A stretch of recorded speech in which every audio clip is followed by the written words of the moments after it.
Podemos começar? Claro, já. Então tá bom. O pessoal está online na internet, você já verificou? Tá ok, né? Então tá bom. Vamos começar a nossa aula de hoje. Boa noite a todos. Boa noite ao pessoal que está online com a gente também. E nós vamos dar continuidade à nossa aula hoje, a nossa quarta aula do curso da Sociedade Brasileira de Apometria, que é o curso sobre a autoobsessão, certo? É uma aula sobre autoobsessão. Na nossa última aula, eu expliquei para vocês os mecanismos dessa autoobsessão, porque a gente sempre achou, dentro dos nossos conhecimentos espirituais, espíritas, espiritualistas, que a autoobsessão era tão somente nossos atos, palavras, pensamentos e sentimentos agindo de forma negativa no nosso campo vibratório, nos prejudicando de alguma forma. Então, era a coisa mais simples para se resolver a questão da autoobsessão. Reforma íntima. Estava tudo resolvido. Fazendo a famosa reforma íntima, aquela reforma de fachada, aquela reforma que você dá uma geral mesmo nos seus sentimentos, nos seus pensamentos, nos seus atos, nas suas palavras, começa a se vigiar, a se policiar, trabalha a oração, trabalha uma vibração mais positiva, estava resolvido o problema, né? Só que aí a gente começou a constatar que isso não estava acontecendo durante os tratamentos que nós estávamos desenvolvendo desde lá de 2001, quando eu comecei a frequentar os centros espíritas.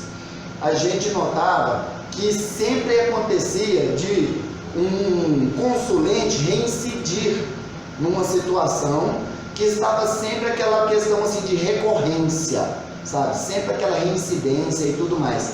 Então a gente começou a observar que aqueles obsessores que a gente tratava, virava e mexia e eles voltavam. Eu lembro muito do dirigente do centro chamar o Agostinho de Paris, Santo Agostinho, né, que ele não gosta que chame ele de Santo Agostinho, ele gosta que chame ele de Agostinho de Paris, então ele sempre evocava, né, meu querido irmão Agostinho de Paris, ou então Serapião Ribeiro, né, que é conhecido nos meios espíritas como um delegado do mundo espiritual, né? Existem notícias de encarnações em que ele realmente foi um delegado. A sua última encarnação conhecida foi como cangaceiro, né? Então, bruto. Então, a gente via que o doutrinador, ele evocava esses espíritos para auxiliar na doutrinação daquele espírito obsessor que estava obsediando a pessoa. Ótimo! Ali havia todo um trabalho de doutrinação e, segundo o que eles entendiam, esse espírito era conduzido para a luz, era conduzido para o caminho da luz. 3 meses depois estava lá o mesmo espírito, obsediando a pessoa, perseguindo a pessoa e, assim, não falava coisa com coisa. Por exemplo, perguntava a ele: por que você está perseguindo a Carol? Eu não gosto da Carol, mas por quê? O que ela fez contra você? Sei, não interessa, não vou com a cara dela. Mas espera aí, como assim? Para você obsediar uma pessoa, basta você não ir com a cara dela? O que é isso, né? E a gente começou a notar que estava havendo uma incongruência aí, sabe? A gente viu que estava faltando uma pontinha nisso aí.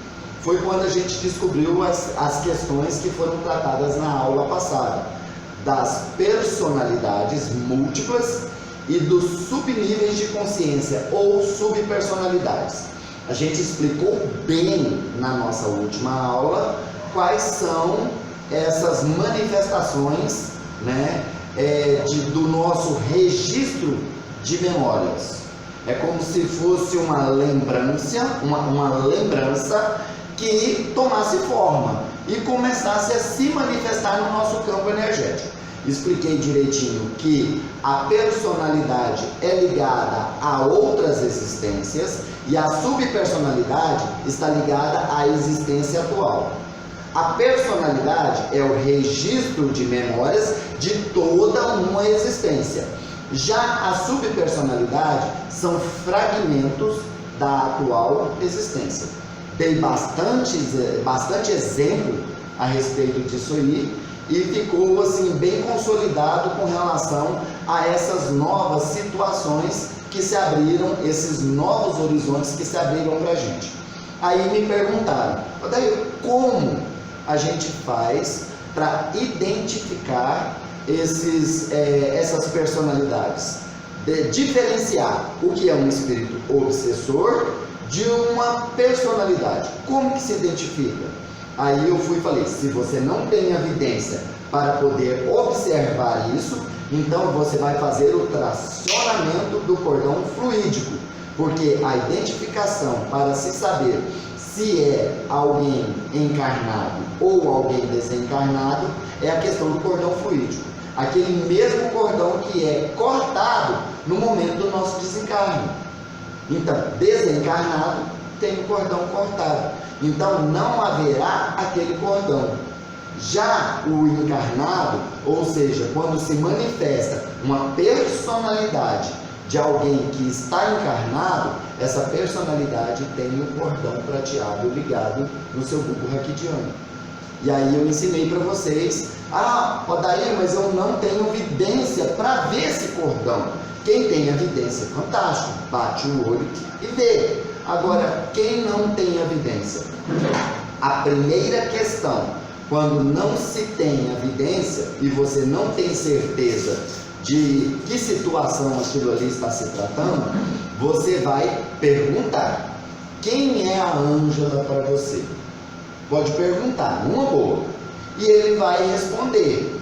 Quando ele tem consciência da existência dele ligado à Ângela, ele vai responder, eu sou ela, ou eu sou parte dela, ou ela faz parte de mim, ou eu estou ligado a ela.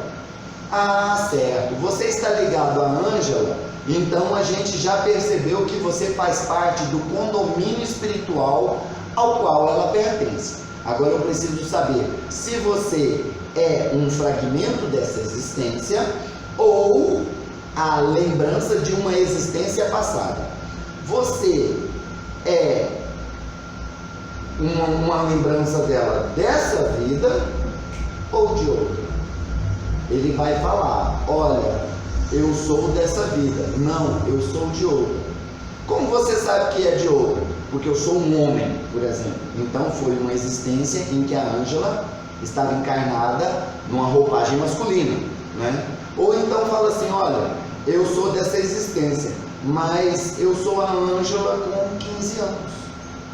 Eu não sou a Ângela agora, eu sou uma mocinha, eu tenho 15 anos. Ou seja, quando a Ângela tinha 15 anos, houve algum evento na vida dela que causou um trauma, que foi o gatilho desencadeador da dissociação desse subnível de consciência. Algum problema? Só levantar um pouco. Tá, ok. Então, um evento desencadeador desse rompimento, a gente chama até de gatilho, né? Que houve esse rompimento, essa fragmentação da atual personalidade. Então houve essa ruptura. Aí ela vai e fala assim, olha, eu não me lembro se eu estou ligado à Ângela nessa vida ou em outra. Então você vai verificar primeiro a roupagem. Você é um homem ou uma mulher? Não sei definir, porque tem muitos espíritos que o estado de desequilíbrio dele é tão grande que ele não consegue definir em qual roupagem ele está. Então, você vai lá e coloca, colocando um espelho da verdade na frente desse irmãozinho. É prática, é técnica de doutrinação mesmo, né? Como coloca aquela tela, que é muito comum colocar a tela para que o espírito vivencie as suas experiências pretéritas, então você pode colocar esse espelho. Olha no espelho e me diz, com quem você se parece? Aí ele falou, não, eu sou um homem mesmo. Então você é um homem? Ótimo, então você é uma personalidade dela, está ligada a uma outra vida. Não, eu sou a Ângela, sou uma mulher, sou a Ângela, só que eu estou com uma idade diferente, eu estou com 20 anos. Então é um subnível, é uma subpersonalidade. Isso aí a gente deixou bem claro na nossa última aula, né? Sim. A pessoa consegue conversar com sua própria personalidade e até psicografá-la, tipo, porque aconteceu algo muito interessante. Quarta-feira passada eu psicografei aqui pela primeira vez e eu já tinha feito uma regressão de uma mulher que me acompanhava, e eu sempre tratei como uma obsessão. Obsessora. Só que eu fiquei perguntando para ela qual o seu nome, e ela não falava, ela não falou o nome dela, e ela falou exatamente o que você disse. Eu sou você e você sou eu. E no final ela assinou, uma mulher que não deveria sofrer tanto. Na sexta-feira eu fiz a apometria com vocês lá e veio uma personalidade mulher. Olha aí, incrível, não é? Sofrendo. Exatamente.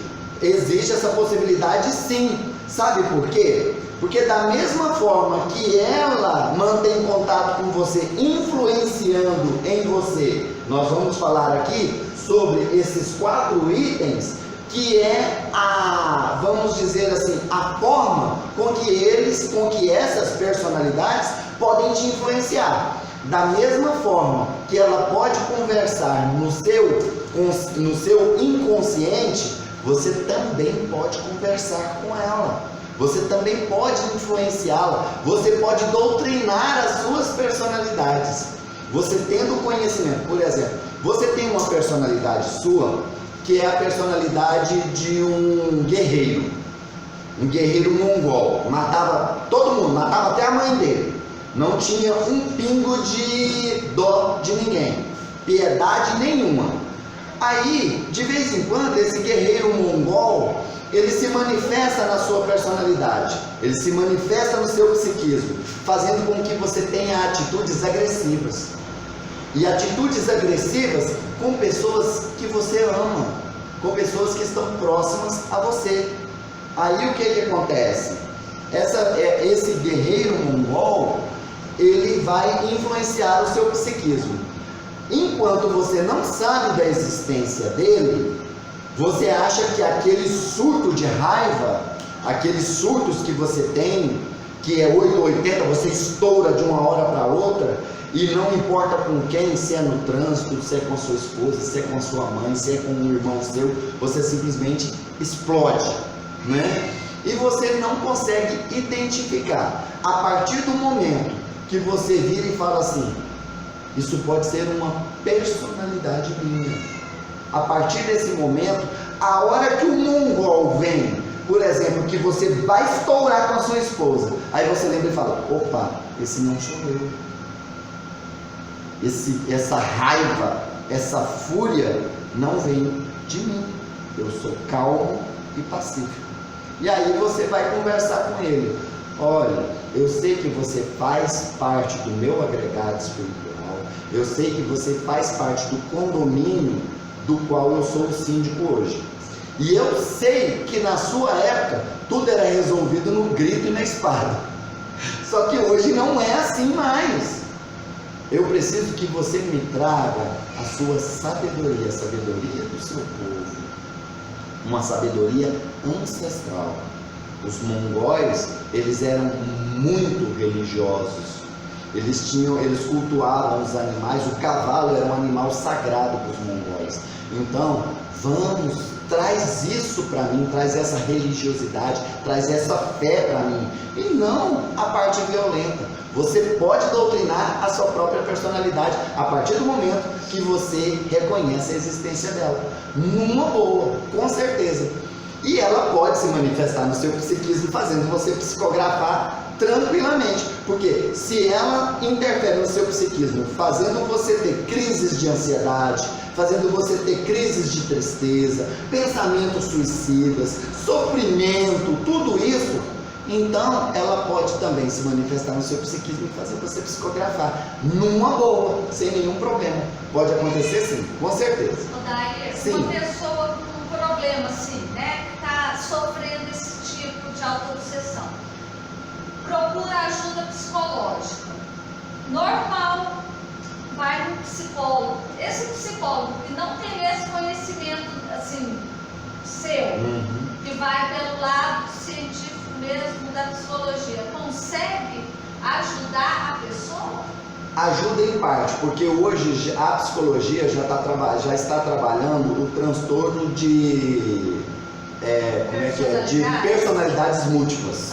Né? E, inclusive aquele videozinho que eu mandei para a Ângela, você divulgou no grupo, né, Ângela? Aquele do rapaz que estava no manicômio, que tinha um monte de gente conversando ao redor dele. Acho que não estou lembrado desse vídeo. Eu mandei ele para você, certeza. Porque eu saí daqui e mandei ele para você. É o do rapaz que está no manicômio, aí tem um monte de gente ao redor dele, ele está sentado numa mesa e tem um monte de gente conversando na mente dele e cantando na mente dele, enchendo a cabeça dele e tudo mais e tal. Ele está conversando com uma doutora do outro lado. Lembrou? Aí quando ela vira e fala, chega! Aí todo mundo some, aí ela foi e fala assim, agora você se lembra? Aí ele fala, meu nome é Daniel. Aí ela, que bom, Daniel, você voltou. Ele, voltei. Ótimo, então tá bom. Agora vamos começar a nossa sessão. Ela dá a volta e põe a mão no ombro dele. Quando o doutor de verdade entra na sala e fala para ele, né? Boa noite, Daniel, tudo bem? Ele, boa noite, doutor.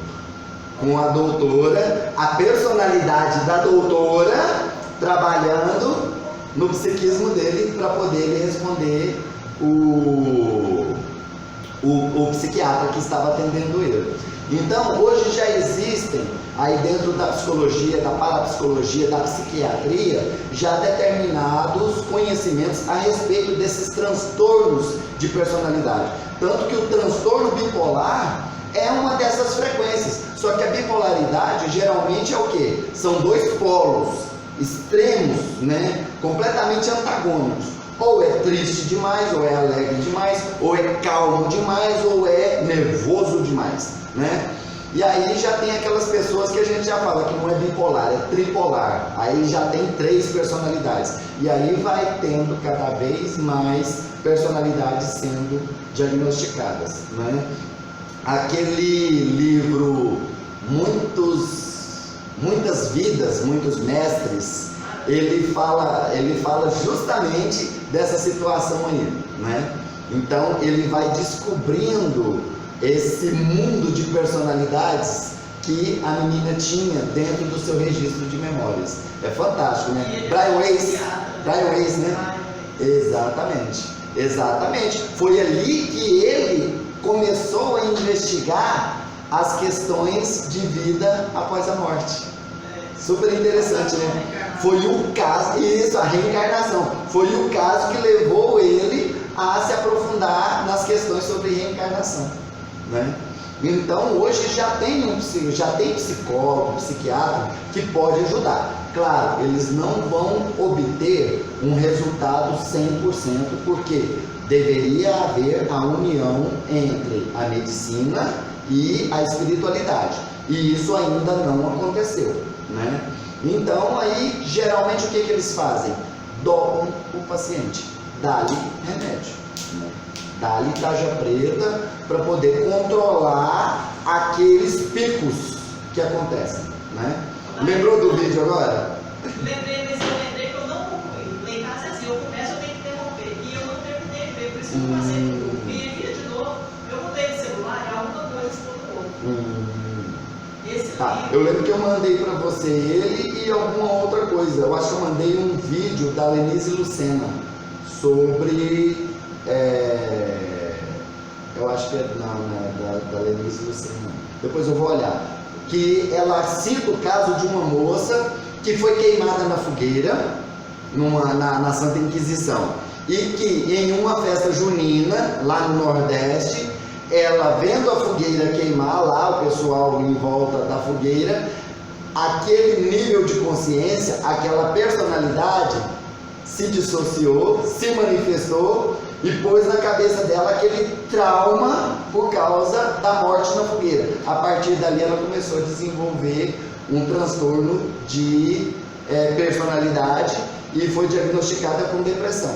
E aí a menina explica, Andressa Molina, lembrei o nome, não é a Lenise Luciana, Andressa Molina. A Andressa Molina tem um vídeo que eu passei para você naquele dia também, é um videozinho de 20 minutos em que ela explica bem essa questão aí da auto-obsessão.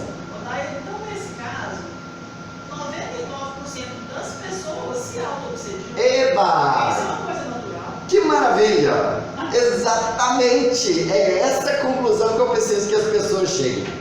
Que as pessoas parem de pôr a culpa nos espíritos. Tudo é espírito, tudo é meu obsessor. Inclusive tem um amigo meu que ele fala que a gente já tem aquele negócio de ter o personal obsessor. É um obsessor que é pessoal, sabe? Assim, que obsedia a gente o tempo inteiro. Inclusive tem um vídeo dos Amigos da Luz que é mais ou menos isso aí. É aquele que eu até falei pra vocês, né? O obsessor chega na beira da cama e o cara, ai meu Deus do céu, lá vem o obsessor. Ele, calma. Aqui, quem que obsedia quem? Quem? Ó, é você que fica com esses pensamentos negativos, com essa vibração negativa, é você que atrai coisa ruim, é você quem faz tudo quanto é tipo de coisa ruim. Olha, eu vou falar real pra você, até orar pra você eu já tentei. Eu sou seu obsessorzinho, você matou minha família, você destruiu minha vida, acabou com tudo e tal, mas o negócio é o seguinte, você não me dá tempo para te obsediar, porque você se obsedia. Então, essa é a mais pura verdade. Hoje, 90% dos nossos problemas não são causados por obsessores, são problemas nossos mesmo. 90%. 10% tem um obsessorzinho aqui, um obsessorzinho ali, um pai ciumento de uma outra vida, um marido que não aceitou você ter casado agora nessa, que achava que era seu dono. Tem, não vou dizer que não tem. Tem uma mãe pegajosa, uma mãe super protetora, tem sim, mas 90% dos nossos problemas estão ligados ao nosso próprio condomínio espiritual. E nós somos o síndico, nós somos o representante desse condomínio espiritual aqui no plano físico. E aí o que acontece? É pela ação desses condôminos revoltados que estão querendo por tudo derrubar o síndico, promover o impeachment do síndico, caçar o mandato dele, acontecem certas situações na nossa vida que desencadeiam em grande sofrimento, em grandes tormentos. E são essas situações que nós vamos falar aqui agora. Nós vamos falar da autoobsessão como síndrome da ressonância vibratória com o passado. Nós vamos falar das correntes mentais parasitas autoinduzidas. Muito interessante. Recordação tormentosa, fragmentária de encarnação anterior. O caso da mulher que foi queimada na fogueira, dei o exemplo, né? Os estigmas kármicos físicos que formam núcleos obsessivos e os estigmas kármicos psíquicos que formam núcleos obsessivos. Isso aí eu vou explicar cada uma dessas 4 para vocês, e vocês vão ver que muitas situações nas vidas de vocês se encaixam nessas situações aqui. Vocês vão observar. Por exemplo, o primeiro caso, a síndrome da ressonância vibratória com o passado. É aquela situação em que você vai em algum lugar, por exemplo, você vai numa cidade histórica, você vai em Ouro Preto, Minas Gerais. Você nunca foi em Ouro Preto, mas a hora que você passa nas ruas históricas lá de Ouro Preto, ou entra numa daquelas igrejas lá de Ouro Preto, eu sei disso porque uma amiga minha, ela passou muito, mas muito mal dentro da igreja matriz lá de Pirinópolis. Ela sentiu um negócio horrível lá. Ela disse que começou a ouvir os escravos chorando e lamentando para carregar pedra e o povo batendo neles para poder construir aquela igreja. Então acontece isso. Você vai lá e de repente você entra em ressonância vibratória com alguma situação do passado. Mesmo que você não tenha vivenciado aquilo ali, você entra em ressonância vibratória. Você é como se você revivesse algo que não importa se você viveu ou não, você começa a ter aquelas sensações. Igual a minha amiga, não quer dizer que ela tenha reencarnado, que ela tenha tido uma encarnação lá em Pirenópolis. Ela pode ter tido uma encarnação, por exemplo, em Ouro Preto ou em qualquer outra cidade histórica onde houve escravidão. Mas lá em Pirenópolis, ela reviveu essa situação vibratória. Ela começou a sentir dor, sim, vamos dizer assim, muita dor mesmo nas costas, sentindo as chibatadas que os escravos sentiam, que os escravos levavam, carregando as pedras por aqueles morros lá de Pirenópolis. E sofreu. Ela entrou na ressonância vibratória com aquilo ali. E quando a pessoa entra nessa ressonância vibratória, ela não consegue sair. Isso pode ser enquadrado na mediunidade de efeito físico? A partir do momento que ela sentiu dor nas costas?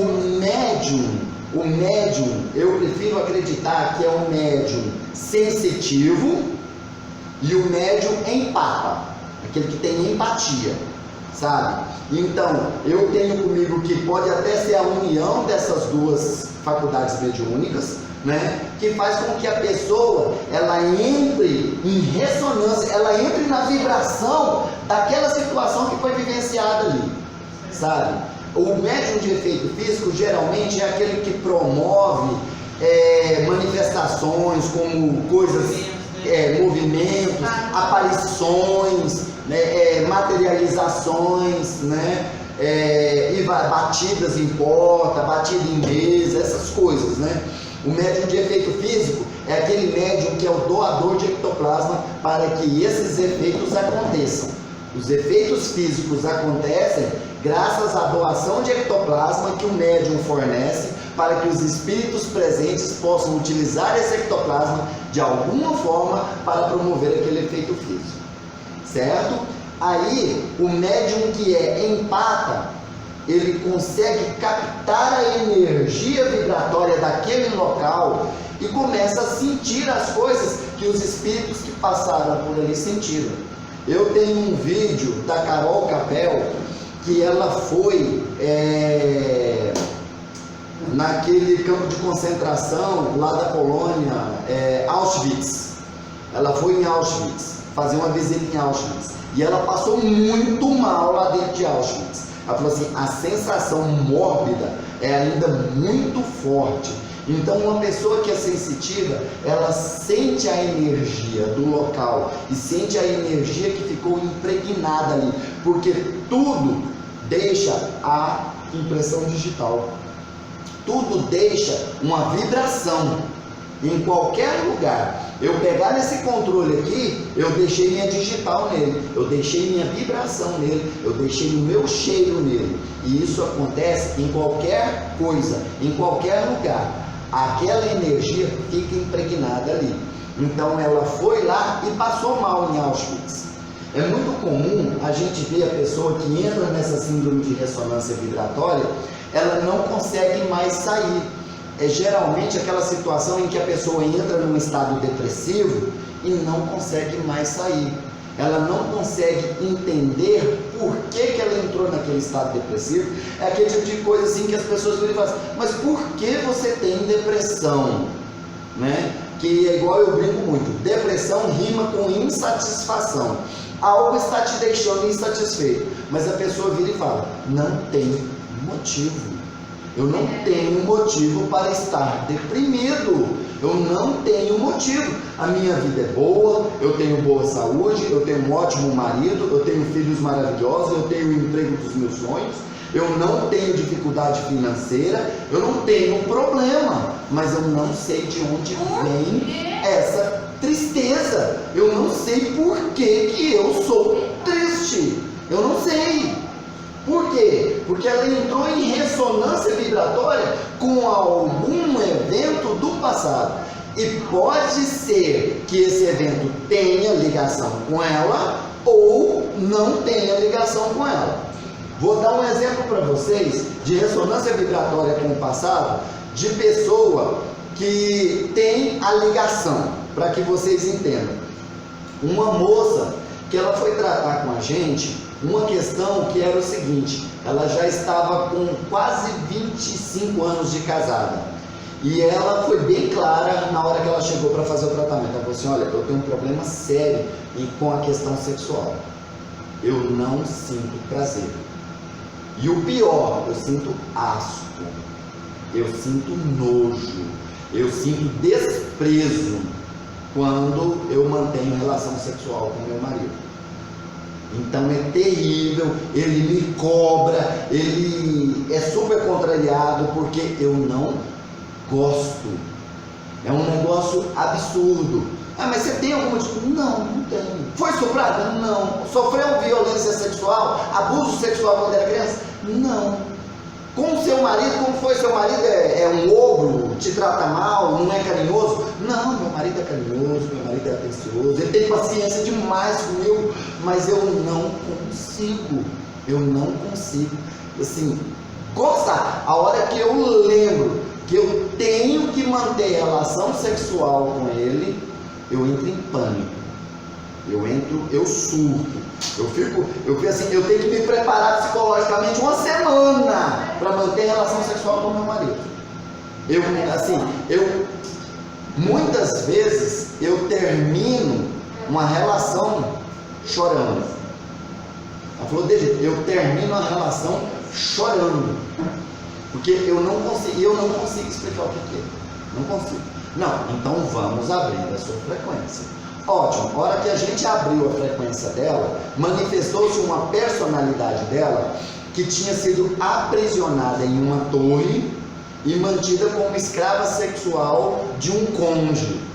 Esse conde a mantinha nessa torre e aprisionada nessa torre e subia lá para violentá-la. E o pior é porque nesses atos de violência ela engravidava, e toda vez que ela engravidava ele batia nela, espancava ela e fazia ela abortar. Toda vez que ele percebia que ela não menstruava, inclusive ela tentava esconder dele que estava grávida, mas ele percebia o ciclo, que ele percebia que ela não menstruava, ele pegava ela e batia e fazia ela abortar. Aí o que aconteceu? Essa personalidade se manifestou na cabeça dela, assim ó: sexo é ruim, sexo é doloroso, sexo é nojento, sexo é sofrível. E outra coisa muito séria com relação a filhos: ela teve um único filho.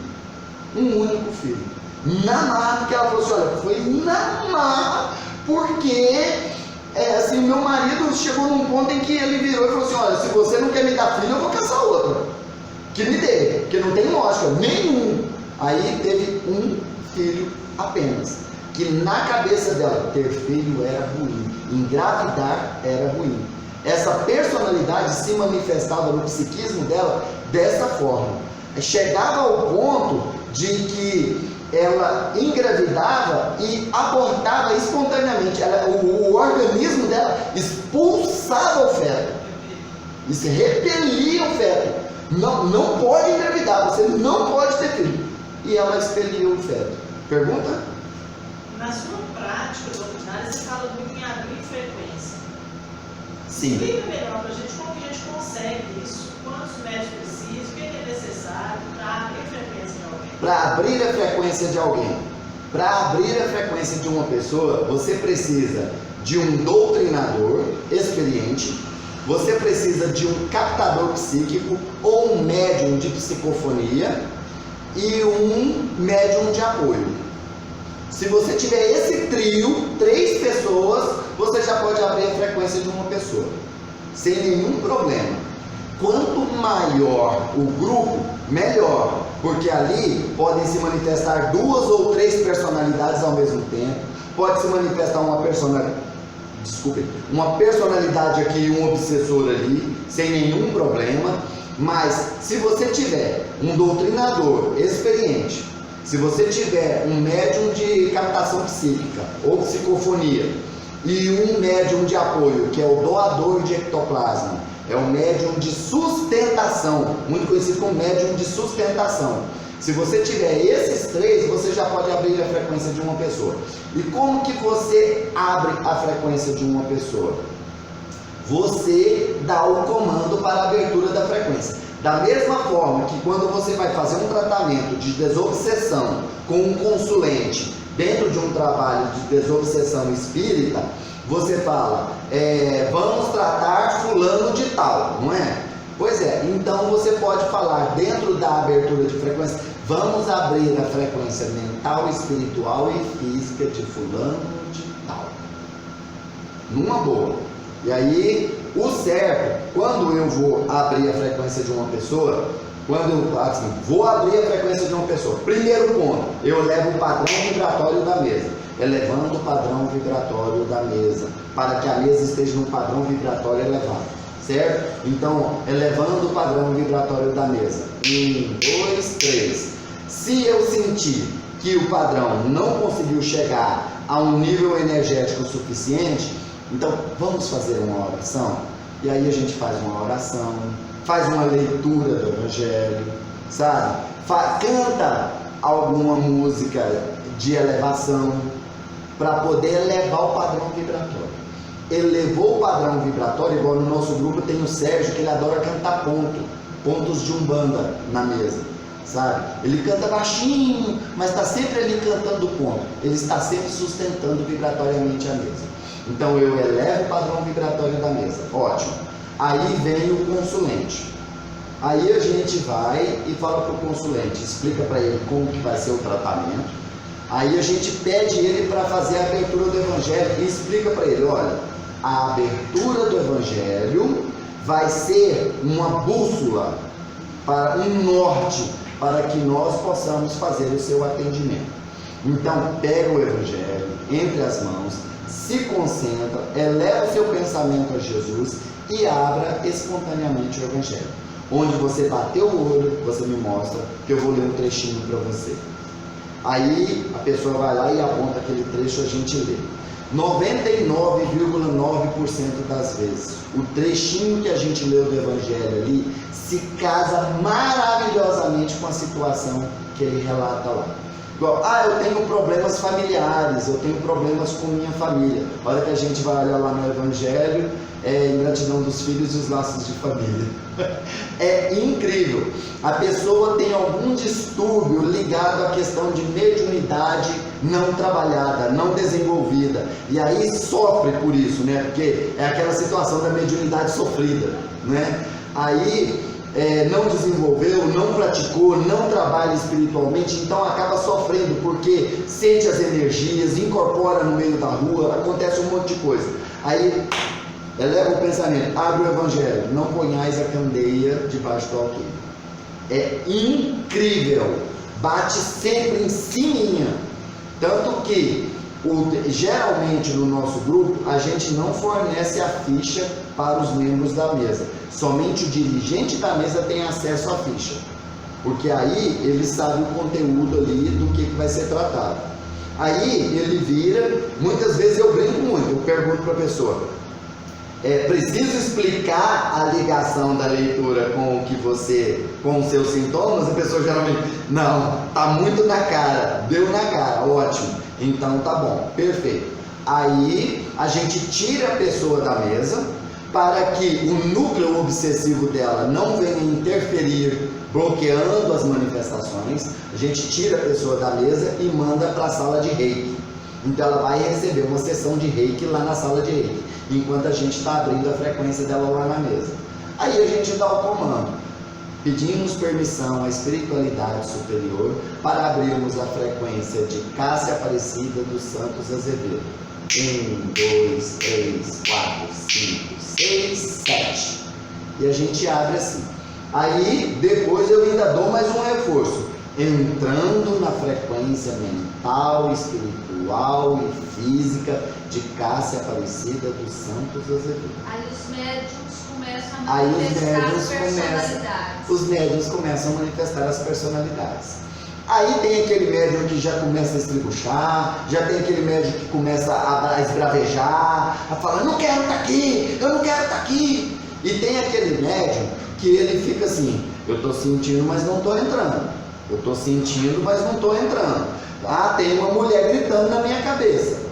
O que é? É que aquela pessoa precisa que a sua mediunidade seja estimulada, seja aguçada. Então, o doutrinador vai ali no chakra frontal, né? Tanto na parte anterior quanto na contraparte posterior, e joga luz azul índigo. Não é a cor vibratória do chakra frontal, para estimular o chakra frontal, jogando a luz azul índigo no chakra frontal do meu irmãozinho, para ativar todo o seu sistema de visão, para que ele entre na frequência, para que ele vislumbre todo o quadro que se desenvolve à sua frente, para que ele possa vivenciar tudo o que acontece nessa manifestação. Aí ele fala, pode falar, entrei, então agora vamos continuar, e aí continua o processo. Se ele fala assim, olha, eu estou vendo, mas não estou sentindo, ou seja, expandiu aqui, mas não está sentindo, então você vai no chakra esplênico, que é o chakra do vaso, que é o chakra responsável pelas manifestações físicas, pelas sensações que o médium tem. Você vem no chakra esplênico, jogando luz laranja no chakra esplênico, ativando o chakra esplênico, para que o meu irmãozinho, para que o aparelho tenha todas as sensações que estão presentes nessa manifestação. 1, 2, 3. Aí logo ele começa, ai, tá doendo, ai, mas tá doendo, ai, minhas costas tá doendo. E aí já entrou na frequência, e aí a gente faz o tratamento. É igual eu falei, se for só um trio, ótimo, vai ter apenas um médium de captação. Então o doutrinador vai ficar por conta dele. Agora, se existem mais médiums de captação na mesa, na equipe, então que cada médium de captação tenha um doutrinador ali do lado. Daí, então para cada captador precisa de um doutrinador, sim. E médium de apoio? Nem sempre. Porque às vezes um médium de apoio na mesa é suficiente para 4, 5 duplas, não tem problema nenhum. A gente geralmente gosta de colocar os médiums de doação, quando tem mais de um, entre os médiums de captação, para que não haja interferência energética de uma captação com a outra. Então, por exemplo, nessa cadeira está um captador, aí o doutrinador dele está de lado. Aqui nessa cadeira eu coloco um médium de apoio. Aqui eu já coloco outro captador. O médium de apoio vai funcionar como uma barreira, para poder isolar uma energia da outra com uma frequência da outra. Então aqui pode se manifestar uma freira e aqui pode se manifestar um pirata, sem nenhum tipo de interferência nas duas manifestações. Alguma dúvida? Sim? Lá, quando vocês foram falar que aconteceu, o que quer dizer na parte de doutores? O que quer dizer esses doutores? Os tratamentos com os doutores são tratamentos feitos para se buscar a cura desses dois aqui, dos estigmas físicos e dos estigmas psíquicos. Estigmas físicos é algum tipo de manifestação no seu físico trazido pela ressonância vibratória com aquela personalidade lá do passado. Vou te dar um exemplo. Em uma outra vida, você foi fumante, morreu fumando, morreu com câncer de pulmão, fumando. Ótimo. Nessa existência agora, você odeia cigarro. Foi trazida aquela trava, né? Para impedir que você tenha o mesmo caminho de novo. Mas, do nada, você desenvolve um câncer de pulmão. Aí a gente abre a sua frequência, vem uma personalidade sua que fala, olha, eu morri de câncer de pulmão porque eu morri fumando. Ótimo, você está tratando um estigma físico, um problema físico.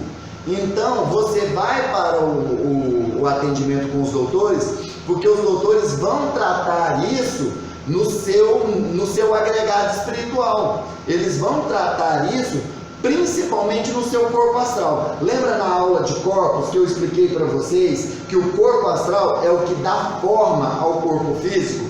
Ou seja, se há uma lesão no seu corpo astral, essa lesão vai ser drenada para o corpo físico? Então os doutores, eles fazem o tratamento a nível energético, a nível astral, no seu corpo astral, para conseguir a cura do seu corpo astral. Aí, tratando o seu corpo astral, ele se cura, o seu corpo astral se cura, e essa cura desce energeticamente para o físico, e assim automaticamente o seu físico é curado. Por exemplo, uma pessoa que tem problemas de nódulos nos rins, né? Não é cálculo, é nódulo mesmo, tumores. Aí tem nódulos nos rins. Essa pessoa, quando a gente vai abrir, obrigado, querido. A gente abre a frequência dessa pessoa e se manifesta lá todos os tratamentos e tudo mais. A hora que vai lá para os doutores, o doutor olha, lê a ficha e está lá, nódulo no rim. Aí o doutor vai e fala assim, olha, nós precisamos tratar o rim dessa pessoa. Para tratar o rim dessa pessoa, nós vamos ter que desdobrar o corpo astral dela e tratar energeticamente no corpo astral. O rim astral está doente e se manifesta no físico. Então vamos curar o astral, que quando sobrepor o rim novo, curado e tratado sobre o rim físico, esse estado de saúde do rim astral vai descer para o rim físico. Então é aí que entram os doutores, tanto para os estigmas físicos quanto para os estigmas psíquicos. Porque esses estigmas psíquicos, eles podem trazer transtornos mentais para nós. De um sofrimento muito grande que você teve em uma outra vida, e aí esse sofrimento te traz algum tipo de transtorno psíquico hoje. Por exemplo, em uma outra vida, você viveu no Império Romano e foi atropelada lá nas arenas. Você foi jogada na arena e foi atropelada por uma daquelas bigas que ficavam correndo lá com cavalos, e aquelas bigas que destroçavam as pessoas. Ou então foi arrastada por uma biga, né? Por quilômetros e quilômetros, sendo arrastada até a morte. Aí agora nessa vida você tem um pavor imenso de cavalo, de animais, ou você tem medo do trânsito. Tudo que tem roda você tem medo. Você tem medo de dirigir, você tem medo de ir para o trânsito, você não consegue tirar a carteira, você não consegue dirigir, porque houve um estigma kármico psíquico na sua mente, houve um transtornozinho, houve um bloqueio, houve uma chavinha que foi ligada ali. Não chega perto de algo que tem roda, porque algo que tem roda é mal. Então o doutor vai lá e desliga essa chavinha. Ele desliga essa chavinha e ele utiliza uma técnica que nós chamamos de despolarização dos estímulos da memória. Ou seja, há a desconexão desse plugzinho que estava estimulando sua memória. Uma memória passada estava afetando o seu comportamento hoje. Então esse plugzinho é desligado. Desconecta para que você não tenha mais interferência dessa memória lá do passado. Então os doutores tratam essas duas situações aqui, os estigmas kármicos físicos e os estigmas kármicos psíquicos. Eles são tratados lá no tratamento dos doutores. E esses doutores, eles podem tratar energeticamente e podem também fazer cirurgias espirituais, tá? Eles podem fazer cirurgias, que a gente prefere não falar nem cirurgia, né? A gente prefere falar em tratamento energético espiritual, né? Para poder resolver as questões. Mas já teve casos assim impressionantes que uma pessoa, por exemplo, que eu citei o caso dos nódulos no rim, foi justamente porque eu lembrei do caso de uma consulente, que ela tinha nódulos nos dois rins. Quando o doutor foi atendê-la, ele virou e falou assim, olha, o rim direito ainda dá para salvar, mas o rim esquerdo não dá para salvar. Eu vou ter que clonar um novo rim astral para ela. Então ele foi lá, pegou amostras, fez tipo uma biópsia, pegou amostras do tecido do rim e colocou numa máquina. Essa máquina fez um trabalho lá de clonagem para clonar aquele rim. Já o outro rim, ele falou assim, esse aqui ainda tem jeito. E ele foi e ia com uma espécie de espátula, parecendo aquelas colheres de pegar sorvete. Ele ia lá no rim e tirava aqueles nódulos, tudo a nível astral. Lembrando que ele não mexeu fisicamente, ele não encostou na consulente, certo? Ele ia lá no corpo astral dela, no rim astral, que é a coisa mais interessante. Eles usam uma técnica que mais pra frente vocês vão conhecer, a eteriatria. Vocês vão ver os tratamentos do corpo etérico, os tratamentos espirituais que são feitos, e a dialimetria, que a dialimetria está ligada diretamente ao diagnóstico, ao diâmetro do problema.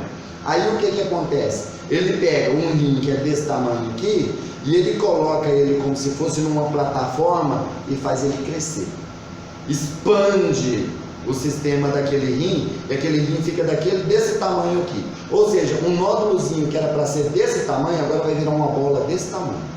Então ele vinha com a espátula, a gente vendo o rim, ele vinha com a espátula e tirava aqueles nódulos. Ia tirando aqueles nódulos. Tirou vários nódulos no rim e jogando para serem desintegrados. Eles geralmente criam uma fogueira de fogo verde aqui assim e vai jogando tudo que é lixo naquela fogueira para queimar. Aí depois ficou aquele rim que ele ficou cheio de buracos. Ficou cheio de buracos onde ele tinha tirado os nódulos. Ele pegou um pedacinho do tecido daquele rim, colocou numa outra máquina, desceu uma espécie de visgo. Esse visgo se misturou àquele tecido ali e de repente virou uma espécie de massa, como se fosse uma massa plástica. Sabe aquela massa que quando você bate o carro e aí eles passam no porta-malas, na lata, para poder deixar a lata acertadinha? Pois é, massa plástica que é usada pelos lanterneiros, né, que usam massa plástica para poder deixar a lataria igualzinho estava. Ou então a massa corrida, que é para tirar imperfeições na parede, não é, que corre com a desempenadeira. Pois é, ele usou uma espátula.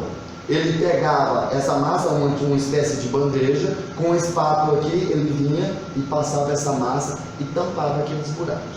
Pegava a massa e tampava aqueles buracos. Enquanto isso, o outro rim estava sendo clonado na máquina. A hora que ele terminou, ele foi lá e fez como se fosse um trabalho de laser assim, que fosse assim, ó, tirando todas as rebarbas, limpando completamente aquele rim. Ficou perfeitinho. A hora que ficou perfeito, ele foi, retornou ele, encerrou o trabalho de dialimetria, deixou ele pequenininho de novo e o encaixou novamente no plano astral. Lembrando que ele estava tratando o corpo astral. E encaixou novamente no corpo astral. Refez todas as ligações de uretra, ligações sanguíneas, tudo. Refez tudo ali, perfeito. Deixou ele funcionando. Aí, funcionando, ativando o rim. Ativou, ótimo. Aí ele foi lá na máquina, pegou o outro rim, veio, colocou ele na máquina de novo, expandiu, verificou se ele estava ok, fez um teste de compatibilidade do DNA para ver se não haveria rejeição, para você ver, fez o teste, foi tudo aprovado. Ele voltou ele para o lugar, foi lá e encaixou no corpo astral dela, fez todas as ligações e tudo mais. E aí ele ainda falou assim, olha, eu não vou retirar o rim antigo danificado, eu vou sobrepor esse novo rim clonado sobre aquele. Então vai ficar como se os dois se encaixassem um no outro. E aí ele fez isso, ótimo, fez todo o tratamento, e aí ele foi e reacoplou, que ele tinha dissociado os corpos, então ele foi lá e reacoplou todos os corpos, realinhou todos os chakras, realinhou todo o sistema energético. A consulente que estava urinando sangue, desesperada, já estava na fila para transplante. 21 dias depois voltou lá e falou, estou curada, eu não sinto mais nada, minha urina está normalzinha, tudo perfeito, acabou o problema, eu fui no médico, o médico está me perguntando o que eu fiz dos nódulos que estavam nos meus rins. Para você ver, aí o tratamento que era energético desceu para o físico. Pergunta? Daí, nesse caso, esses doutores, eles têm conhecimento de alguma encarnação pretérita como médicos mesmo do corpo físico para realizar esse trabalho? Ou é tudo conhecimento que vem do astral, onde ele sabe que tem interferência? Aí é que é o interessante. Por exemplo, eu não tenho lembrança nenhuma de qualquer encarnação minha que eu tenha sido médico. Nessa encarnação agora, profissionalmente eu sou policial militar, em matéria de estudo eu sou bacharel em Direito. Conhecimento nenhum de fisiologia, de biologia, de nada, anatomia humana, nada. São doutores espirituais que vêm e se canalizam conosco, irradiam na gente, fazem o que as pessoas chamam de incorporação, só que nós não chamamos de incorporação. Eles vêm e se acoplam ao nosso psiquismo, fazem um link neural conosco e eles atuam utilizando as nossas mãos e o nosso ectoplasma para fazer esses tratamentos. Então, igual por exemplo, lá no nosso grupo, nós temos 4 equipes. Nós temos a equipe do Dr. Raj, que é um médico hindu. Nós temos a equipe do Dr. Klaus, que é um médico alemão. Nós temos a equipe do Dr. Hans, que é alemão também. Nós temos a equipe do Dr. Bezerra de Menezes, esse todo mundo conhece, né? Brasileiro. E tem mais algumas equipes acessórias, como por exemplo o Dr. Fritz, de vez em quando se manifesta, porque há necessidade dele se manifestar. E tem as equipes que estão ligadas aos comandos galácticos, né? As equipes ligadas ao comando Santa Esmeralda, que hoje nós já sabemos que o Dr. Bezerra de Menezes faz parte da Ordem Santa Esmeralda, né? Vem os doutores do comando Santa Esmeralda, do comando Santa Ametista e do comando Arcturiano. O comando Arcturiano é o principal responsável por trazer essas tecnologias que eu falei para vocês aqui, sabe? Eles trazem essas tecnologias e os nossos doutores, inclusive o próprio doutor Bezerra de Menezes já falou várias vezes que eles estagiam nas naves deles para aprender a trabalhar com essa tecnologia, que até para o mundo espiritual nosso são tecnologias avançadíssimas. Olha que o nosso plano espiritual, os espíritos das colônias elevadas, como Aruanda, por exemplo, né, estão assim muitos anos à frente da nossa tecnologia atual aqui, né? E eles já têm a permissão de utilizarem as tecnologias trazidas pelos extraterrestres. Tem um livro do Robson Pinheiro que se chama Cidade dos Espíritos, que fala bastante desse intercâmbio tecnológico entre os extraterrestres e os espíritos daqui da Terra. E é uma trilogia, né? O primeiro livro é Cidade dos Espíritos, o segundo é Os Guardiões e o terceiro é Os Imortais. Aí fala muito nesses 3 livros aí desse intercâmbio tecnológico, deles trazerem tecnologia para ajudarem os espíritos aqui da Terra. Nossa, a gente ouvindo você falar, parece uma coisa surreal, uma coisa de filme essas coisas. A gente está muito longe de compreender, mais longe ainda de realizar, né? Exatamente, é incrível. Mas eu queria te perguntar o seguinte, nesse caso das curas, desse tratamento que foi feito, no caso do consulente está passando por um processo kármico, que ele precisa quitar esse débito nessa encarnação. Aí é super Essa cura divertido. acontece. Aí é super divertido. Aí eles conseguem ver que Eles veem que a pessoa precisa do remédio amargo. É o famoso remédio amargo, né?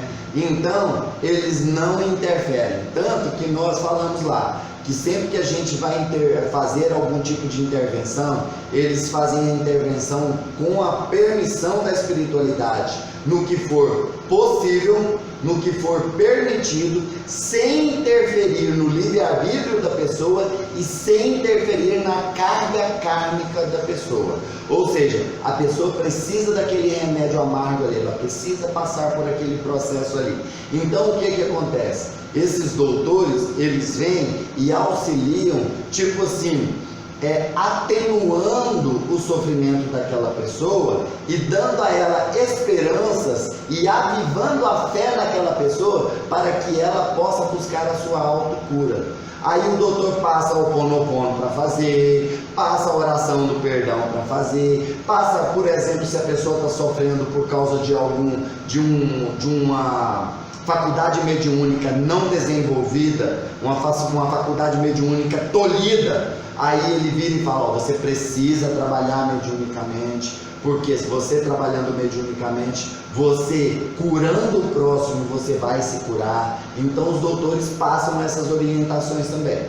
E a gente pode atenuar o sofrimento das pessoas. Como por exemplo, já teve casos de pessoas que buscaram o nosso grupo e que chegaram lá, por exemplo, doentes terminais de câncer, que chegava e não conseguia andar, de tanto que estava sofrendo, a pessoa estava apodrecendo em vida, literalmente, a pessoa fedia em vida, estava fedendo mesmo, e aí chegava lá nos braços do irmão, sendo carregada pelo irmão.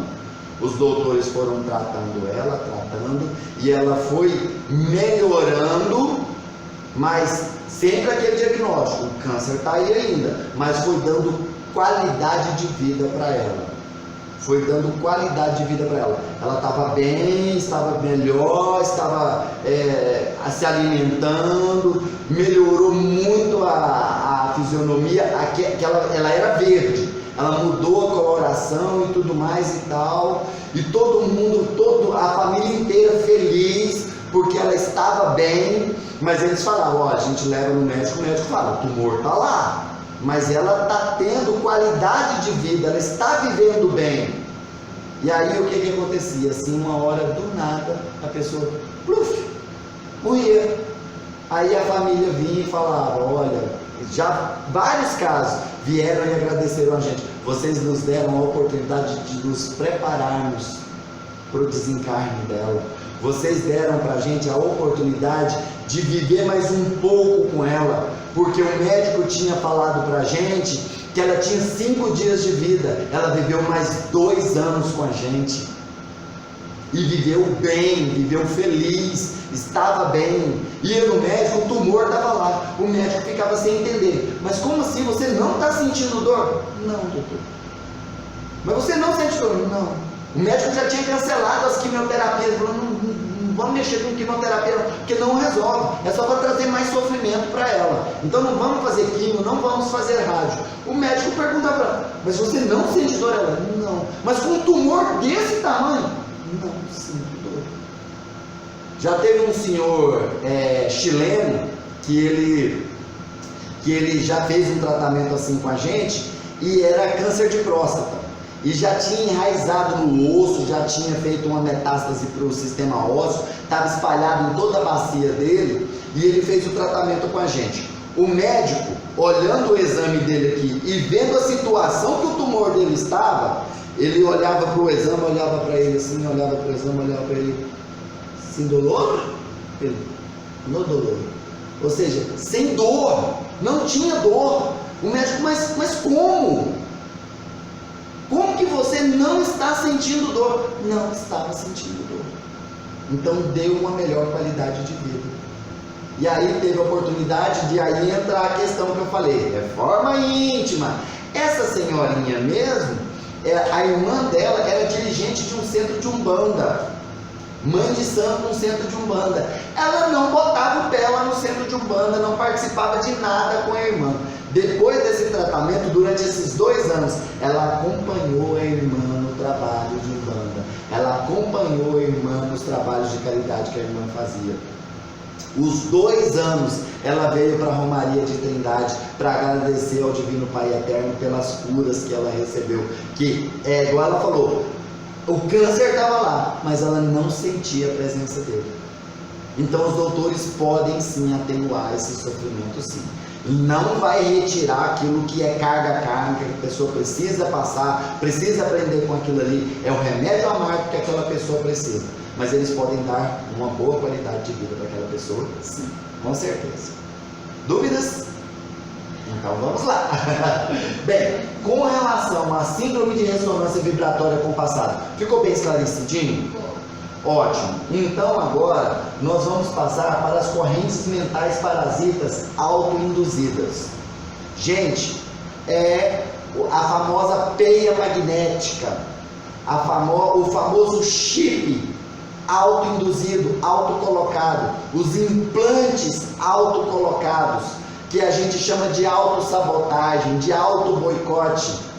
Às vezes a pessoa, a hora que a gente abre a frequência dela, ela está toda amarrada, ela está toda aprisionada, ela tem grilhões nos braços, ela tem correntes amarradas nas pernas para imobilizá-la, para não permitir que ela ande, para travá-la. A hora que a gente abre a frequência jurando que é um obsessor, está lá uma auto-obsessão, uma personalidade dela que quer impedir que ela caminhe, que ela progrida, que ela cresça nessa vida. Isso é muito comum acontecer quando há aquelas situações em que a pessoa passou por algum tipo de autoflagelo em alguma outra encarnação. Por exemplo, era muito comum antigamente aquelas pessoas que eram ligadas à questão religiosa, eram monges, padres, freiras, que quando eles fazerem o autoflagelo, né? Que usavam aqueles cintos de silício, usavam aquelas chibatinhas, se chicoteavam, se cortavam. Era aquele negócio assim, se um monge ele tinha atração por uma moça, então ele se sentia impuro, ele se sentia sujo. Aí o que acontecia? Ele ia lá e se flagelava, colocava aqueles cinturões de silício para apertar, de alto silício, né? Para apertar, para poder se machucar, aqueles cordões cheios de arame, de ponta afiada para dentro. Ele colocava aqui assim e apertava. Era muito comum eles colocarem nas pernas, porque aí na perna ficava escondido pela batina, pela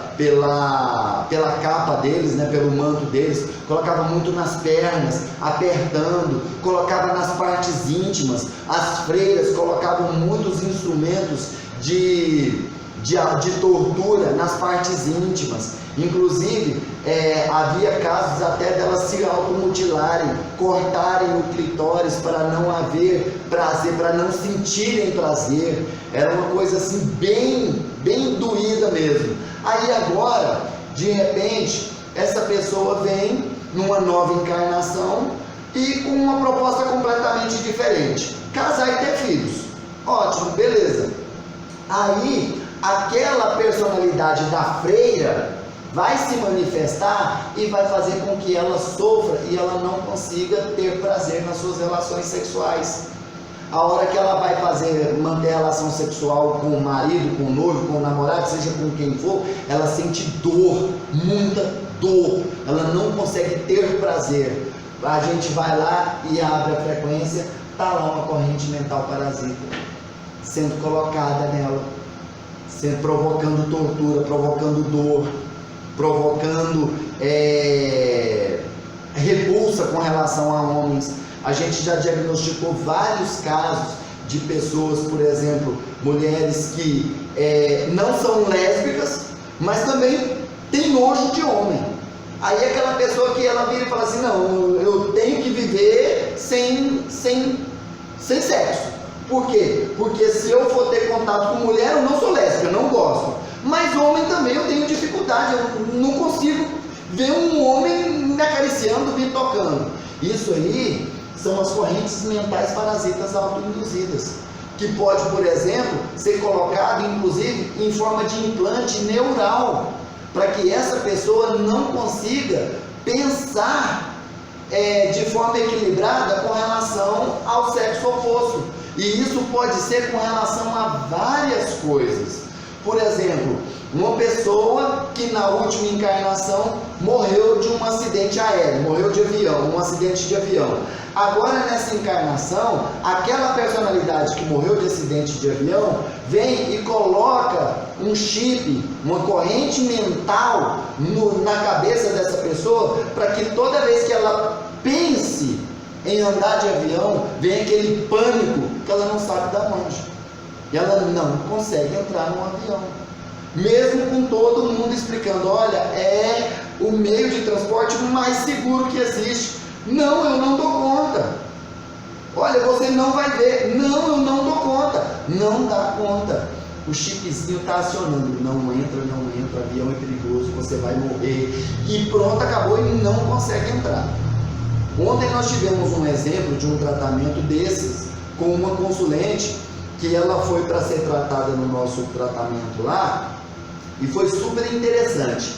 Ela depois estava me contando que antes de sair de casa deu um pânico nela, um pânico gigantesco, que ela não conseguia sair de casa, porque na cabeça dela eles tinham que vir de carro, na cabeça dela eles iam sofrer um acidente e ia morrer todo mundo. Na cabeça dela, ela falou assim, eu via o acidente, eu via todo mundo morrendo, todo mundo que estava dentro do carro eu via morrendo no acidente, e eu não dava conta. A hora que chegou aqui na porta, que eu pus o pé na calçada, dava vontade de sair correndo, porque vinha na minha cabeça assim, ó, eles vão te matar lá dentro. Falei para ela, corrente mental parasita. Certeza. A hora que abriu a frequência dela, vieram as manifestações. E revelando que não queriam que ela fosse lá, porque não queriam que ela fosse tratada. Queriam mantê-la naquele estado de subjugação que ela estava, que ela estava vivendo. E ela vive isso desde criança. Ela já é uma senhora de uns 55 anos. Vive isso desde criança, sofrendo com isso. Igual outro exemplo que eu posso dar para vocês, de correntes mentais parasitas autoinduzidas, é o caso daquela senhora que eu contei para vocês que morava no Pará, e ela veio e contou para a gente, olha, eu comecei a ter enxaqueca com 12 anos. Com 12 anos minha cabeça doeu pela primeira vez, e nunca mais parou de doer. Eu tenho 62 anos, 50 anos que a minha cabeça dói. 50 anos que a minha cabeça dói. Eu não consigo me livrar dessa dor. Já fui em tudo quanto é médico e é sempre a mesma conversa. É enxaqueca e pronto, acabou. Então vamos abrir a frequência dela. A hora que a gente abriu a frequência dela, se manifestou um nível de consciência dela, uma personalidade dela, que tinha sido torturada na Santa Inquisição com uma espécie de capacete que parecia uma gaiola, com pontas de ferro fincando por toda a cabeça, e que tinha umas manivelas que, ao serem giradas, apertavam aquilo ali, e aquilo fincava na cabeça dela, aquelas pontas, um tipo prego mesmo, mas bem grosso, comprido, e ia fincando na cabeça dela. Aí a gente olhou, a personalidade estava projetando nela aquele mecanismo, aquilo tudo. Aí a gente foi investigar, porque aos 12 anos ela começou a desenvolver faculdades mediúnicas. E essa personalidade que morreu sendo considerada bruxa lá na Santa Inquisição era médium. Então por isso é que, olha, eu vou apertar a sua cabeça para que você não desenvolva a sua mediunidade. Você não vai trabalhar mediunicamente, porque se você desenvolver sua mediunidade, você vai morrer, você vai sofrer. E a ideia era, lá na Santa Inquisição, aquelas torturas que eles faziam era para quê? Para que a pessoa aceitasse Jesus, né? Reconhecesse seus pecados, confessasse seus pecados e aceitasse Jesus, como se realmente resolvesse, porque aí a pessoa fala, não, eu confesso, ótimo, agora vai para a fogueira. Resolvia, né? Pois é, não resolvia. Então a ideia era que ela não desenvolvesse a faculdade mediúnica dela, não desenvolvesse a mediunidade dela. E isso realmente, toda vez que havia qualquer tipo de desenvolvimento psíquico dela, a faculdade mediúnica dela começava a se expandir, vinha a dor de cabeça e ela recuava. Ela não conseguia frequentar centro, ela não conseguia frequentar a igreja, ela não conseguia fazer nada. Era 24 horas por dia com a cabeça doendo. A gente foi lá, retirou essa corrente mental parasita, acabou a dor de cabeça dela.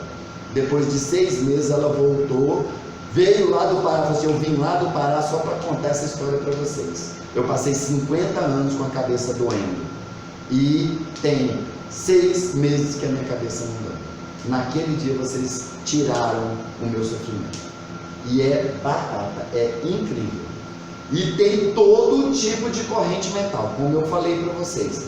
Já vimos uma pessoa, uma moça, que em uma outra encarnação, ela foi asceta. Vocês sabem o que são os ascetas? São aqueles místicos hindus que vão para o meio do mato viver de prana. Vocês já assistiram aquele filme O Pequeno Buda? Que conta a história de Buda? Que Buda foi uma asceta. Quando ele saiu do palácio, ele foi tentar ser uma asceta. E ele ficou como uma asceta por um longo período, debaixo de uma árvore, que ele ficava meditando e vivendo só de prana. Aí os ascetas, se você colocar lá imagem de asceta no Google, vai aparecer. São assim, esqueléticos, porque eles vivem de prana, eles não comem e não bebem. Tem as unhas enormes, não corta a unha, não toma banho, nada. Vivem isolados na floresta, completamente isolados. E numa encarnação passada ela era uma asceta. Então o que acontecia? Agora nessa encarnação ela tinha desenvolvido bulimia e aquela outra que a pessoa fica magrinha, anorexia. Ela era anoréxica. Quando a gente abre a frequência dela, está lá o asceta, sentado em posição de lótus e meditando. E não deixo ela comer. Ela não conseguia comer. Tudo que ela colocava no estômago, ela vomitava. E tinha 15 anos que ela passava por isso, né, Cássia? Oi? 15 anos que ela passava por isso, não era? 15 anos de sofrimento. A hora que a gente viu. E uma outra coisa interessante, ela falou que tinha problemas na região genital, alergias nessa região aqui. Aí eu fui e falei para ela, mas também aquele paninho que o asceta usa para cobrir as partes íntimas, ele projetou esse paninho em você. Aquele paninho está aí, aquela coisa imunda está aí em você. Então tem que retirar. Aí a gente foi lá e fez o processo de retirada, retirou aquele paninho dela. Hoje a menina está até meio gordinha. Graças a Deus está até meio gordinha. Esse tratamento dela foi em 2018. Pensa bem, 2 anos, ela está completamente recuperada. Está super bem. Então essas correntes mentais parasitas autoinduzidas são super complicadas. Agora vamos para o outro. A recordação tormentosa, fragmentária de encarnação anterior. É você se lembrar de um pedacinho da sua encarnação anterior. Pode não ser a última agora, pode ser uma lá 10ª encarnação para trás, certo? Mas você, por algum motivo, tem uma lembrança dessa encarnação tormentosa. Vou dar um exemplo para vocês. Você viveu na Itália na época da Grande Depressão. Aí o que acontece? Você passou fome e você morreu de fome, morreu de desnutrição lá na Itália. Aí, não, vamos pegar assim, na época da peste negra, né? Idade Média. Na época da peste negra, você morreu lá na Itália na época da peste negra.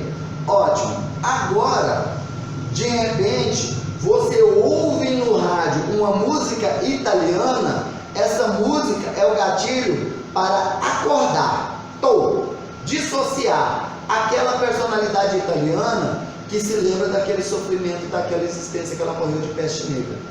A partir daí, ela vem e se manifesta no seu psiquismo com algum tipo de problema de saúde, como por exemplo aparecer no seu corpo aquelas manchas típicas da peste negra, aquelas manchas negras horrorosas se manifestando no seu corpo, porque ela estava ligada, essa personalidade estava ligada à questão da peste negra. Então ela trouxe um estigma kármico físico para você, e essa recordação tormentosa te traz sofrimento. Por exemplo, você teve uma encarnação na França onde você foi abandonada pelo seu noivo.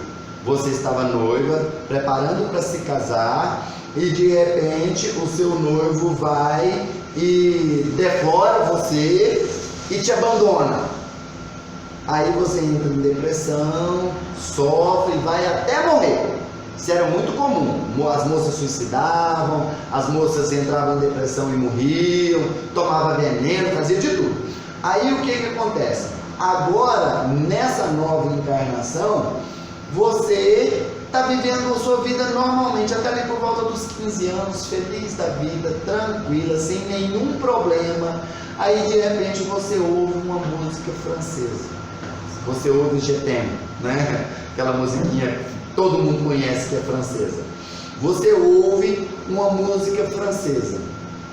E essa música te traz uma recordação que você não sabe do que é, mas que te traz uma tristeza muito grande, aquela sensação de abandono que você teve lá na França, quando você viveu naquela encarnação lá. E aí, a partir daí, você começa a vivenciar essa recordação tormentosa, sofrendo, sem saber de onde que vem o sofrimento, sem saber da onde que vem essa situação. Um exemplo que eu gosto de citar muito é uma moça lá de Anápolis, que o pai dela, inclusive ele é um pastor evangélico, ele buscou o nosso grupo, porque ele falou assim: olha, a minha filha com 15 anos entrou em depressão. Com 15 anos entrou em depressão. Hoje ela está com 32 anos. São 17 anos de depressão. E nada sara, nada resolve. E eu já tentei de tudo. Como pastor evangélico, eu já tentei de tudo. Eu já levei ela para os Estados Unidos, que eles eram da Igreja Assembleia. Então ele levou ela para os Estados Unidos. Ele falou assim: olha, vinha missionário da África, eu levava ela. Vinha missionário dos Estados Unidos, eu levava ela. Vinha missionário da Europa, eu levava ela. Eu tentei de tudo para conseguir curar a minha filha dessa depressão, que ninguém sabe a origem, ninguém sabe de onde surgiu essa depressão, por que ela ficou deprimida desse jeito, ninguém sabe. Ela só entrou em depressão com 15 anos e tem 17 anos que está sofrendo com depressão. Aí a gente abriu a frequência da menina. O que aconteceu? Justamente ativou uma recordação tormentosa de que naquela época que ela viveu numa outra encarnação, as mulheres se casavam muito cedo. E ela, aos 15 anos, foi obrigada a se casar, porque era muito comum o casamento combinado, né? Ela foi obrigada a se casar com um velho, asqueroso e muito rico. Porque ela era uma moça muito bonita, muito feliz, muito jovial. Aí esse velho meio que comprou o casamento dela. A família pobre praticamente vendeu a filha para esse velho. E aí ela se casou com ele. A partir daí, ela entrou em depressão, porque a vida dela virou um tormento. Virou um sofrimento só, com 15 anos. Então agora, nessa existência, exatamente aos 15 anos, essa personalidade se dissociou, falou assim: chegou a hora do casamento, chegou a hora do BO, e se manifestou no psiquismo dela, e trouxe esse sentimento de tristeza para ela. Tratamos essa personalidade, resolvemos o problema, fizemos mais algumas sessões, tratamos outras questões também, mas em 3 sessões de apometria, o pai dela virou e falou assim: minha filha está curada. Acabou o problema, eu vejo minha filha sorrir. Agora eu estou vendo minha filha sorrir. Minha filha não sorria. Há 17 anos que eu não via minha filha sorrir. Eu estou vendo minha filha sorrir, eu estou vendo minha filha conversar, eu estou vendo minha filha comer, minha filha se divertir. E isso é fantástico. Tanto que ele quis participar do nosso curso e aprender as técnicas, que ele falou assim: eu vou aprender essas técnicas para poder utilizar com os meus fiéis lá na minha igreja. Tanto que ele brincou, ele pôs um apelido no nosso grupo. Ele falou assim: esse grupo de vocês aqui é a UTI das pessoas. Aí eu falei: UTI, unidade de terapia intensiva? Ele: não, é a última tentativa do indivíduo. Eu tentei tudo. A minha última tentativa foi com vocês aqui. E vocês resolveram o meu caso. Para você ver, tanto que é importante. Então essas recordações tormentosas, elas se manifestam de uma forma assim muito espontânea. É interessante. É aquele negócio assim, de você, por exemplo, passar por um local que você nunca passou por ali, mas aquele local te traz uma certa tristeza. sabe? Aquele sentimento ruim. Aí você fala assim, mas eu nunca passei aqui, eu nunca vim aqui. Aí você pode achar duas hipóteses. Ou aquele local, você vivenciou algo triste naquele local, é uma cidade antiga e você vivenciou algo triste naquele local em uma outra encarnação. Por exemplo, você passa numa daquelas ruas antigas lá de Goiás Velho e tem essa sensação, né? Ou então aquele lugar ali é parecido com um lugar onde você vivenciou algo ruim. Não quer dizer que você tenha vivenciado ali, mas aquele local te lembra aquela situação. E aí aquela personalidade se ativa. Viveu fora do planeta Terra. Então sabe aquela pessoa que não se encaixa aqui no planeta? Tem uma pessoa que inclusive hoje eu estava falando com a Cássia sobre essa pessoa. Ela fala assim, ó, eu não gosto desse planeta. Aí eu falei para ela, olha, peraí, pega leve, o planeta Terra é lindo. O problema é esse serzinho que Deus colocou aqui, é a racinha humana. Eu até brinquei com ela, né? Vocês já viram aquela piadinha dos anjos que reclamaram com Deus quando Deus foi fazer a Terra? Porque quando Deus foi fazer o sistema solar, né? Ele vai lá e cria Júpiter, um planeta gasoso à base de amônia, nada sobrevive lá. Aí vai cria Mercúrio, um planeta colado no Sol, quente, exageradamente quente, que nada sobrevive àquele calor lá. Aqui, ó. Nada sobrevive àquele calor lá. E assim foi todos os outros planetas. Aí a hora que chega a hora de Deus criar o planeta Terra, Ele cria aquele planeta mais lindo, perfeito, com a natureza exuberante, assim, mares, florestas, animais, a coisa mais maravilhosa do mundo. Aí os arcanjos chegam nele e falam, Senhor, mas o Senhor não está sendo injusto? O Senhor criou os outros planetas nessa situação, ó. Um não tem atmosfera, o outro é só deserto, o outro é só gás, o outro é quente, o outro é gelado. Aí o Senhor vem e cria a Terra, esse paraíso. Ele, espera para vocês verem a racinha que eu vou pular. Vocês estão achando que eu estou sendo injusto? Espera a racinha para vocês verem a racinha que eu vou pular. Aí eu fui e falei para ela. Falei, olha, o que estraga o planeta Terra é a raça humana. Ela falou, não, eu não gosto do planeta Terra. Eu não gosto nem dos animais do planeta Terra. Esse negócio de um animal comer o outro, esse negócio de um mais forte se sobressair quanto ao mais fraco, de a força bruta prevalecer sobre a delicadeza. Eu acho absurdo, eu não gosto, eu não concordo com nada disso. Aí eu até falei com a Cássia, a hora que abrir a frequência dela, certeza, vai vir uma personalidade que é de outro planeta. Certeza absoluta. Que não concorda com o padrão de vida aqui. Porque a gente tem informações trazidas através de livros ou canalizações, como por exemplo canalização da Sheliana, ou de livros como por exemplo A Vida no Planeta Marte e os discos voadores do Ramatiz, Cartas de uma Morta do Chico Xavier, né? A Vida no Planeta Júpiter, não, né? A Vida no Planeta Saturno, narrado por Maria de Nazaré. Deixa eu ver qual mais livro que fala. Num Outro Mundo, que conta a história da vida no planeta Vênus. Então a gente vê que nesses planetas que já passaram pelo processo de regeneração, que hoje são mundos regenerados, ou até mundos superiores, igual Júpiter, que é o planeta mais evoluído do nosso sistema solar, então lá são ambientes maravilhosos, em que até os animais, não tem esse negócio de um animal comer o outro, não, vivem em harmonia. A natureza vive em harmonia, os seres que ali vivem em harmonia. Então, com certeza, veio de algum outro mundo, de um mundo desses aí. Claro, despencou de lá pra cá, né? Porque com certeza a Mônica de Medeiros fala, boa bisca, você não foi lá. Então, eu queria saber se eu vim de Órion. Não me preocupe com isso não. Se você veio de Órion, é porque você não se enquadrou lá e você foi jogado aqui. Então para com esse negócio de querer saber de onde você veio. Então tem muita gente que fica com isso. Eu queria tanto saber de que planeta que eu vim. Eu queria tanto saber de que mundo que eu vim. Porque eu tenho uma saudade tão grande de lá e tal.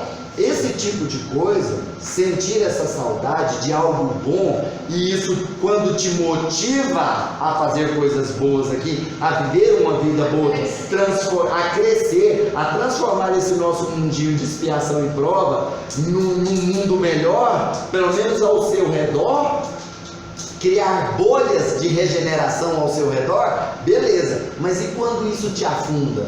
Quando isso te traz depressão, quando você fica deprimido? Oi? Às vezes tem gente que revolta. Revolta, traz revolta. Essa pessoa é revoltada, essa que falou que não gosta do planeta Terra, não gosta nem dos animais aqui, sabe? Então é revoltada, super revoltada. Então, essa personalidade precisa ser tratada sim. Precisa sim. Tá ok? Ok. Pergunta?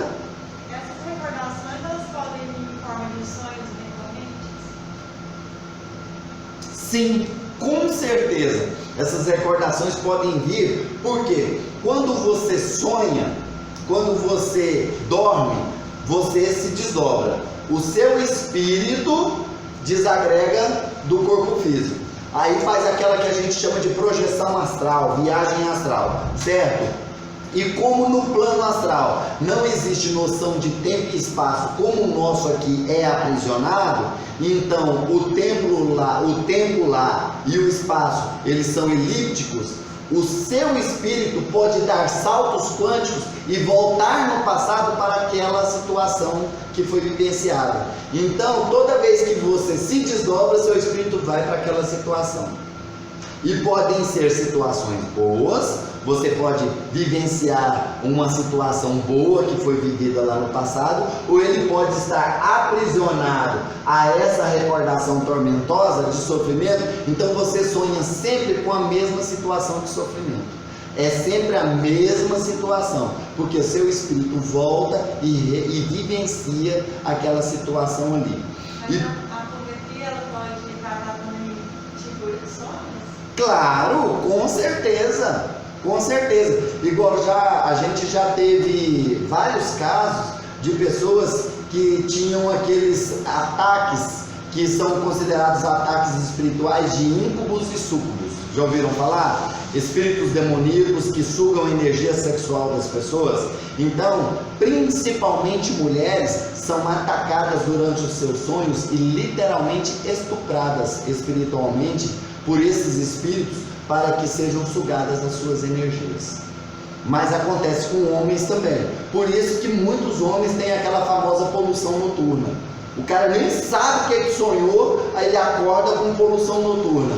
Ele foi vampirizado por um espírito desses. Aí tem os íncubos e os súcubos, né? São espíritos masculinizados e femininos, que vêm e influenciam nos sonhos das pessoas. Então aquela pessoa que está sempre tendo sonhos recorrentes, ligados à questão sexual, ligados a orgias, ligados a atividade sexual desregulada, mulher que sonha que está sendo estuprada, mulher que sonha que está sendo todo tipo de situação assim, ligada a essas situações aí, são manifestações nesse sentido aí. E quando a gente abre a frequência da pessoa numa sessão, é identificado e é tratada essa situação.